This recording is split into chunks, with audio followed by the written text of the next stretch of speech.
Carol in St. Paul, Minnesota, listening on AM 950. What's up, Carol? Oh, hey, Tom. First off, I want to agree with Ed, and I'm thinking like something like retro Republicans, because the Republican Party, years and years ago under Eisenhower, I might have voted for somebody there. Mm-hmm. But what I called about is the Jeb Bush, and I've been watching this with a great deal of interest, Jeb Bush and his support of the war and all of the backpedaling and everything else.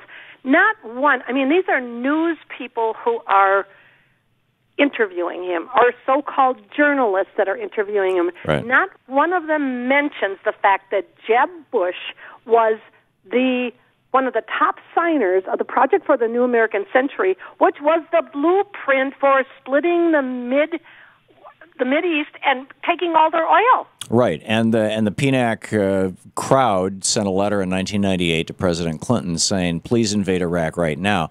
And I used to think George Bush signed it. I was told last night that he didn't. I'm frankly, or this morning, I'm not sure. We're trying to track it down, but still, or Jeb Bush signed it rather. But still, Jeb was the co-creator. He was one of the founders of PNAC. You're right. Yeah. And okay, so to your question, excuse me. I actually remember looking at it and looking at the signers, and I would, unless my memory has totally failed me, I would bet that he was on the document that when you could go out and find the Project for a New American Century on the internet. Right. I thought so too, but whether he was or not, he helped create PNAC. But to your question, why is it that no reporter has asked him this? It's because our reporters are no longer reporters. They are agents of infotainment. Their job is to get ratings for their network. If a reporter asks a really painful or embarrassing question of a presidential candidate or any politician, frankly, that politician will blackball that reporter and may blackball the entire network. And if they do that, there are career consequences, there are financial consequences, there's business consequences. And that's why, for example, 2 weeks ago, when Chuck Todd had John Boehner on, and John Boehner issued a series of lies about Obamacare, that Chuck Todd's response was, "Oh, so you don't like Obamacare? You don't think it's good for the country?" I mean, rather than, "Sir, you just lied 3 times in a row. Everything you said is wrong." And why do they not? I guess my follow-up question is, if that's what happens, why don't they report that?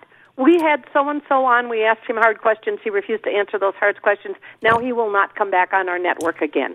Because the talent on these networks would like... You know what I'm talking about. Oh, I know exactly what you're talking about, Carol. And I believe the answer is very simple. The talent on these networks would like to preserve two things that are very important to them. One is insider status in Washington, D.C., getting invited to the right parties, knowing the right people.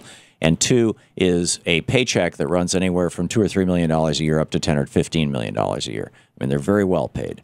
And they don't want to blow that. And if they take on somebody like John Boehner, they will blow that. That'll be the end of their career.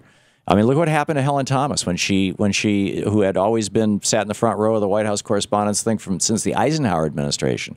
And she asked George Bush a question that embarrassed him and made him uncomfortable. And she got sent to the back of the room, and a week later her news agency fired her. And, here's Chuck Todd telling the truth, as a matter of fact. Here, Chuck Todd will explain this to you, Carol. Here he is. I don't know how you do it. I'd be barking at them. Because they'll sit there and go, and you sit there. We all sit there because we all know the first time we bark, it's the last time we do the show. Yeah. There's something sometimes where it's the last time you're ever, all of a sudden, nobody will come on your show, right? Yeah. There is that balance sometimes. See, there's Chuck Todd explaining it. Carol, I got to move along, but thank you for the call, and you're spot on.